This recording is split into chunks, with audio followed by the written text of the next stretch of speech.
We need to talk. What's this? What is this? What is this? What is this? What? This is a Runcam. This is a Runcam.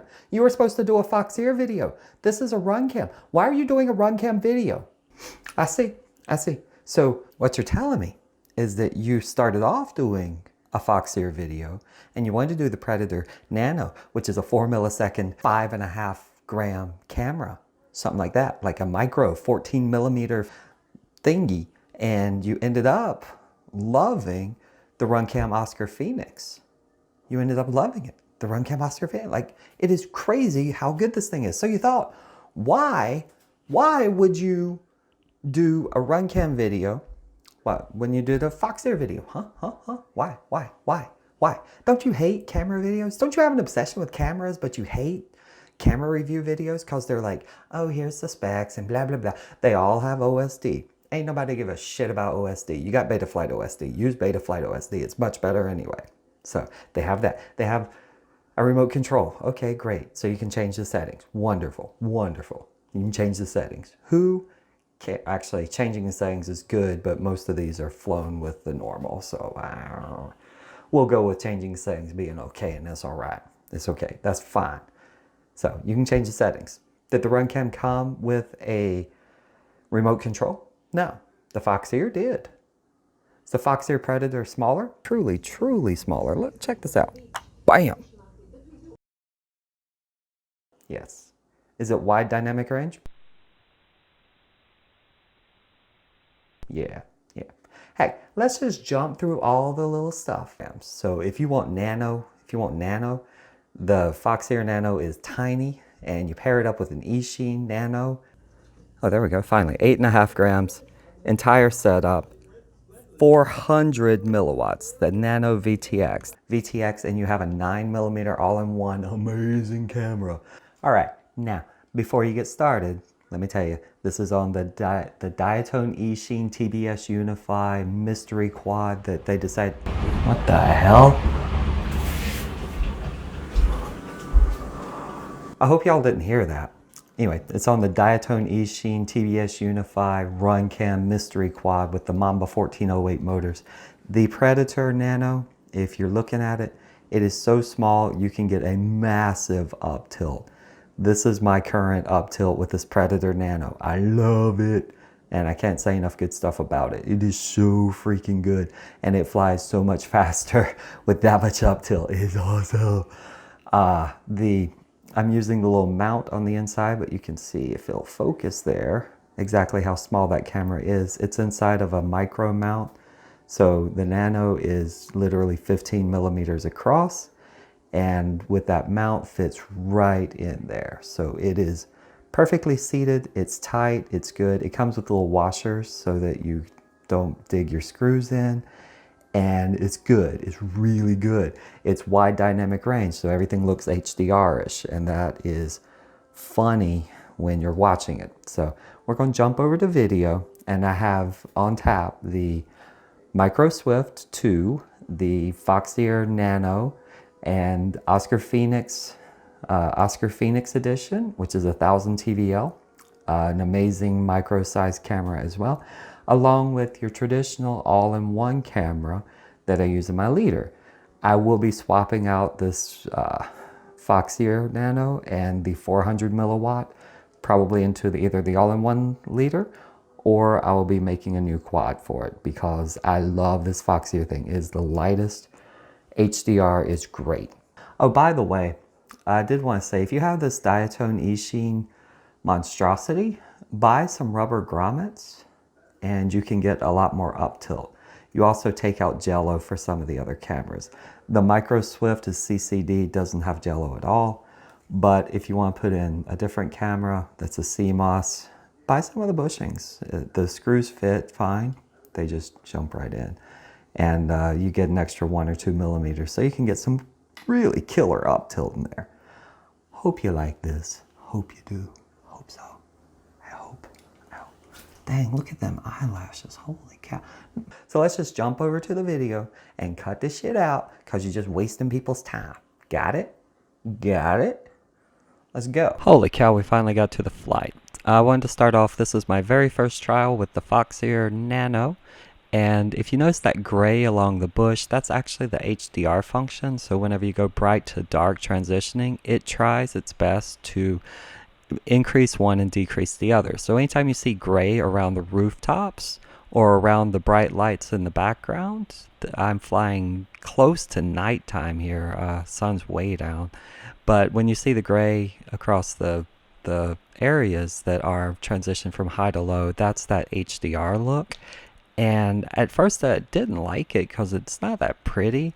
But when you fly through dark areas, it's really cool because the second you come out into a bright area, it is perfect. Like you can see everything. So if you do a lot of transitions from high to low, light to dark, some of these HDR cameras are phenomenal for keeping up. As far as latency goes on this thing, I've got a few flights I want to show, by the way. So this is just the nighttime, the very first time out with it, and I was blown away by just how much light it was able to capture because, like I say, it was pretty dark. The street lights are out, and yeah, it was probably at least 1 or 2 stops darker than what's being captured here, as evidenced by the motion blur you get. So anyway, where I was wanting to go with this camera, I was just my very first flight out, and it's a low latency 4 millisecond camera. And I have to say, it's obvious when you fly it back to back with some of the other slower cameras, like the Runcam Micro. It's actually noticeable, but to the extent that you have to be just looking for it. Like you have to try bumping your sticks to see, if it's a little bit different, and you have to fly back to back. Otherwise, it's just clean and easy to fly with this one. It's kind of one of those you stick in. These are the default settings. I've just plugged it in, didn't change anything, and went about my day. If you notice, when I say I didn't change anything, during some of the flashes and the breakup, you'll see the Foxeer logo pop up, and there's supposed to be an OSD, but it wasn't captured in my DVR. Either because it was cropped out, which I think is why, because my DVR doesn't capture the entire cropping. Like I can see that wattage down below in the bottom right corner. So I believe the OSD is below that. That said, I hate camera OSDs and I like Betaflight OSDs, so I assume that a worthless issue. As far as flying it, it's great, like phenomenal. So for a 5.2 gram camera, this is just great. It's a little bit pricey, but if you're building one of those toothpicks and you want something much better than the all-in-one cameras, this is exactly where I would go. And I say that without reservation or hesitation. It's taken a few crashes and it didn't blip out or do anything weird. And it's just a good camera. I mean, it's lightweight, it's small. Team it up with that Eachine Nano 400 milliwatt Nano VTX, and you've got probably the lightest good setup that's not a cheapo all-in-one camera. One thing that completely surprised me with this camera compared with the all-in-one cameras is how little fisheye there is, because every small camera I've had has too much fisheye or just not enough field of view, and this one seems to be a good balance between both. It's a 1.8 millimeter lens and it's pretty good. I'm going to jump to a daylight flight here. So this is more of that gray I was telling you about with the HDR function, and this is going to be a little bit of a different flight. The sun's still out, it's bright in some areas and it's dark in others. And it's one of those features that I didn't think I liked at first, but it turns out it's once you get used to it, it's like the coolest thing ever. I'm going to take off here, and the sun is behind the house, so the sky is sometimes reflecting a lot and then sometimes not much. What I wanted to show, see along the rooftops there where it's a little gray, that's that transition area between high and low, and it's really cool. Because like I say, you can fly through shadows and still see as soon as you come out in the bright light. And if you notice, whenever I get near the tree, you'll see the outline of the tree until I'm close, and then it pops up and suddenly is bright and colorful. That is not aesthetically pleasing, so it's not like pretty, but it does keep visibility, which is something I've had trouble with a lot of the all-in-ones, and actually just a lot of cameras. When you're flying between high and low light, you can't see what you're about to go into because the camera is taking too long to transition. That is probably the best feature of this whole camera, honestly. It's other than its weight. The other thing on, if you look at my grass, you'll see it go from a bright green to a dark green flashing. Normally it's bright green and then dark green. It's actually a lot darker than what this camera is showing right now. So whenever it's in center field, it tries to get the best exposure for what's in the center. So if you notice whenever it's flying over that green and the grass looks shimmery, it's because it's trying to match what it thinks the exposure should be as best it can while keeping highlights and keeping shadows. So honestly, latency is what this camera touts itself on, and it's very, very good. Like, it's very responsive. There's zero latency problems. But what I appreciate about it the most is the whole HDR functioning. And there are several HDR cameras out now, and I was skeptical until I flew them.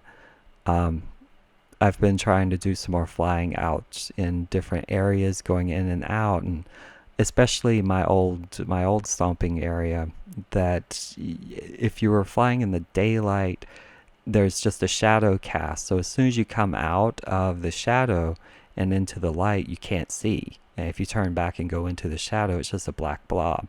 This camera fixes that whole issue. So yeah, I'm blown away by just how good this Foxeer is. It's the Nano. Once again, all links are down below.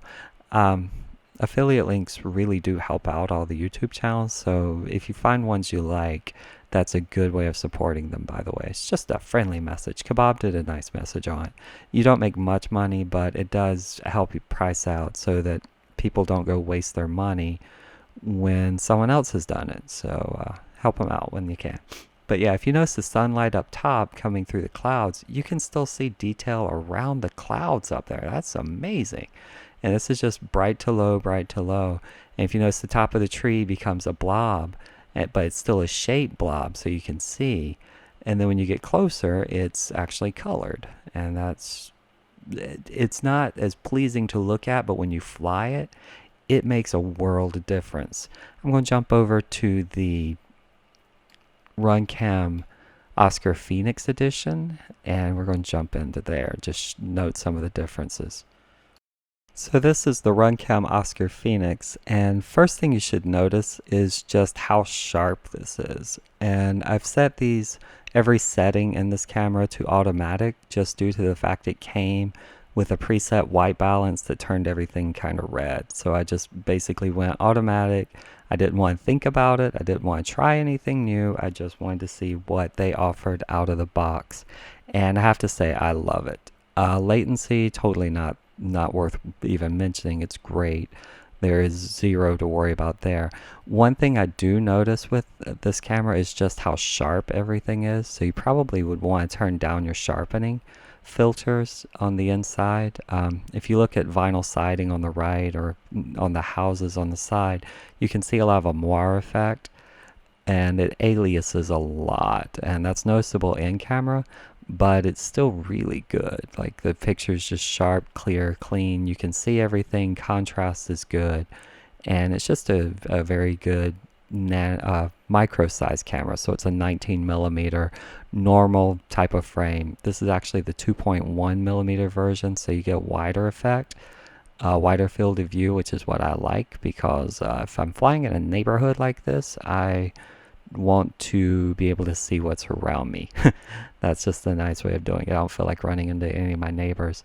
So it is wider than what comes with the Foxeer Nano, but it's also sharper, and it gives a great picture. Like, aesthetically speaking, this picture is good to me. So with an onboard DVR, I'd be really happy with this one.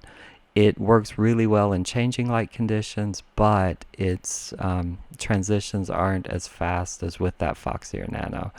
It's still a wide dynamic wide dynamic range, just not really a HDR type. So there are some areas where it transitions differently. And I say that not more. I say that more as a nitpicker and not as a this would keep me from flying it, because it definitely would not. I love this camera actually. I actually like it better than the Foxeer. Only I couldn't even tell you why. It looked better, and in camera it was just easier to fly. Um, like I said, I'm keeping these flights boring, just zipping back and forth with the tree. And any of the frame skips you see aren't exactly from the camera; they're from my DVR. So I hope anyway, but they're from my DVR. You don't notice any type of frame skipping on the camera itself when you're flying. It's nothing like that. Actually, I know it's my DVR. In a little bit, you'll see transmission lines come up, and it looks like it's VTX problem, but it's again, it's that DVR and the video, the SD card are recorded on. So any of the weird lines you see don't come across in the goggles. And yeah, other than that, like I say, I don't have too much to say about this one other than it's a great camera. Lots of settings, lots of changes you can do, and it's good. It's really, really good. If I were buying it, if I were suggesting it for someone to buy, I would say the 2.1. That's this one. It's a super wide field of view compared to most, and it doesn't have very much fisheye effect, so it's easy to fly and it's not disorienting.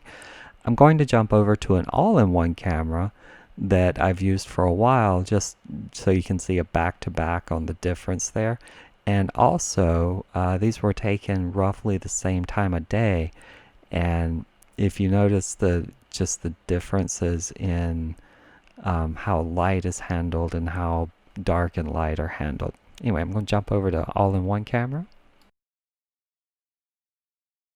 So this is from your generic all-in-one style where the VTX and the camera are on top, and I only show it just to demonstrate the difference between the bright and dark that you get whenever you fly one of these. If you notice, behind the house just gets totally blown out.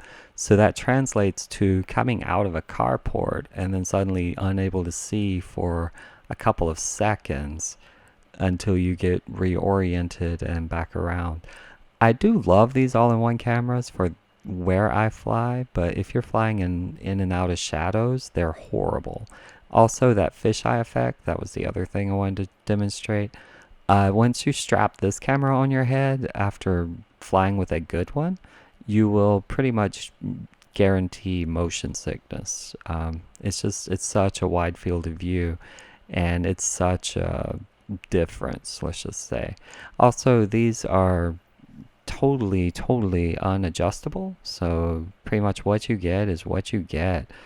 So the manufacturers kind of make them for the most generic image you can see. Like right there, I couldn't see the tree, and this is the DVR footage, but what you see in the goggles when you're flying is a little bit worse. Had to land here because I had a mosquito biting me. Next up is the Caddx Turtles with the HD. Some people think that flying this camera is bad, so I wanted to demonstrate it next to some better cameras. So before you ask, and I know you're going to ask, I'm flying in 16:9 on 4.3 goggles because I wanted to see exactly what was being recorded in HD. So this is a setting. You can fly it in 4.3 mode and you'll get a little bit more vertical.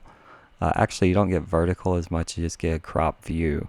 And I don't like that as much, so I fly it in 16:9 mode with standard 4.3 goggles. This camera though, as far as latency goes, that's what everyone complains about, and that's the least of the problems. Right there you can see anytime you go bright to dark, we're going back to that HDR thing. This camera has not great contrast, so seeing from light to dark, like right there, I have no idea where the tree is, so I slowed down a lot.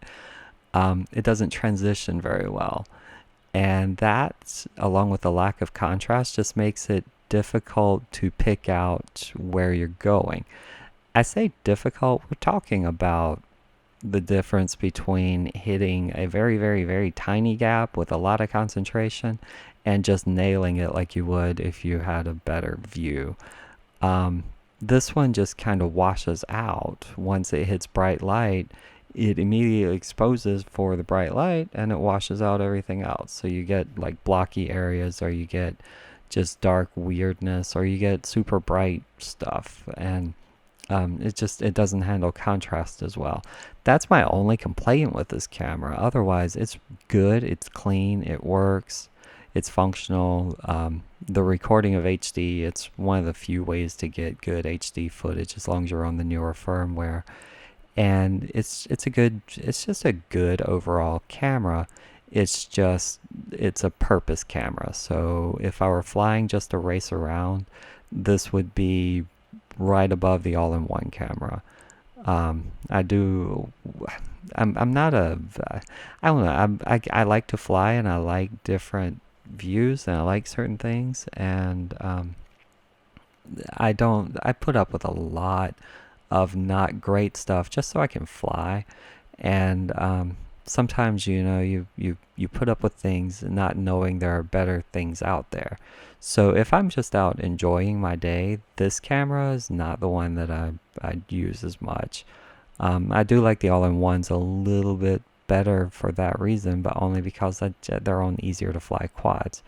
This one being on 110 mile per hour quad makes it sometimes a little more of a challenge.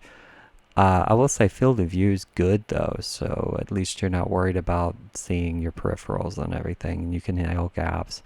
It's not the latency on this camera that's bad, not at all. It's comparable to almost every other camera I've had. What is bad to me is just the lack of contrast and light handling. Like right there, I can barely see the tree in the goggles, and I have to turn my brightness all the way up in goggles, honestly, because it's not that bright and it's not great. It's not bad though. That's the thing. I still fly this quad every chance I get. I love it. I say I love it. I mean, I really, really like it.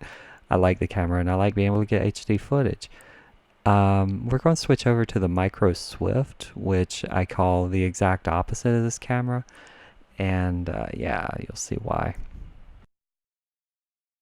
So here we are with the Micro Swift 2, and again, this camera is it's so funny because it always seems to nail exactly what I'm looking at. And if you watch the clouds and the bright sky in the background, you'll see how it transitions from light to dark, and you can watch it transition, and it seems like it's a slow time, but for some reason Runcam has done something so that the quad or the camera just seems to know what to focus the exposure and nail.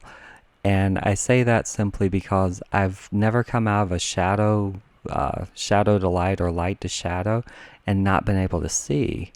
And it's like it just kind of knows where you're wanting to look and where you're trying to go, and it nails that without seeing that much transitional effect. So this video is a little bit deceptive on how slowly it's transitioning with the clouds and whatnot, but it never misses the where you're looking. It never misses that. So for that reason, this is still probably the one camera if someone said, hey, I'm trying to fly and I'm learning to fly and I want something good. This camera nails everything. There are no settings you have to change. It comes out of the box like this, and the field of view is wide enough without being fisheye looking. The sharpness is good, the detail is good, contrast colors are great. Fly it in bright daylight and it looks almost HD.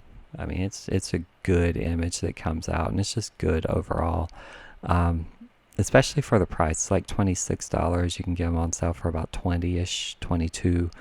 Newbie Drone had it for 19 the other day, but that lasted for less than an hour.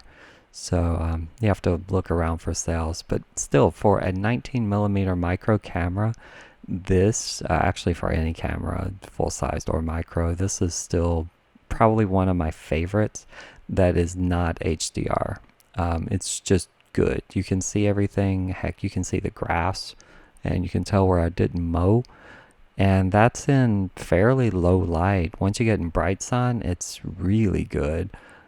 Just the picture is great, and sharpness, clarity, all that good junk. You know, it's camera review. What?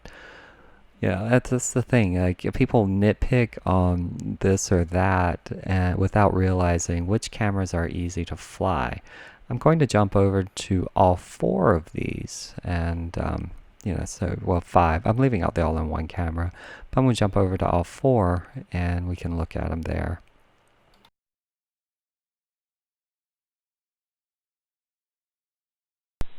So looking at all four of them side by side, it's easy to see just how much sharper the Runcam Oscar is and how much more you can make out in details for the Foxeer Nano.